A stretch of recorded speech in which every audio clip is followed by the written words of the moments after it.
સીમાઓ પર જે પરિસ્થિતિઓ ઉત્પન્ન થઈ છે એને ધ્યાને રાખીને એક આગોતરા પ્રિવેન્ટિવ એક્શન તરીકે જિલ્લા વહીવટી તંત્ર તરફથી એક આવતીકાલે બ્લડ ડોનેશનના કેમ્પનું આયોજન કરવામાં આવેલું છે.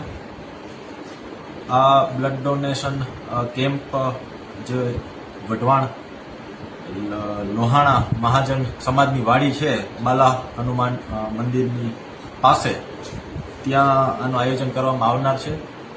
તો શહેરના તમામ લોકોને મારી એક નમ્ર વિનંતી અને અપીલ છે કે મોટી સંખ્યામાં આ બ્લડ ડોનેશન કેમ્પમાં જોડાઈ વઢવાણ લોહાણા મહાજન સમાજની વાડી બાલા હનુમાન મંદિર પાસે. નોંધણી કેટલીક બોટલની છે અત્યારે હાલ મીટિંગ દરમિયાન? અત્યારે 550 બોટલની નોંધણી થયેલી છે અને આવતીકાલે સંખ્યામાં ફેરફાર થઈ શકે. અને એ સિવાય અત્યારે જેને બ્લડ દેવાની ઈચ્છા હોય એ લોકોને નોંધણી કરાવવી ફરજિયાત છે કે સીધા આવી શકે? કોઈ નોંધણી કરાવવી ફરજિયાત નથી. સીધા જે પણ લોકોની ઈચ્છા હોય બ્લડ ડોનેશન કરવાની તો એ લોકો સીધા પણ ત્યાં આવી શકે છે. ઓકે.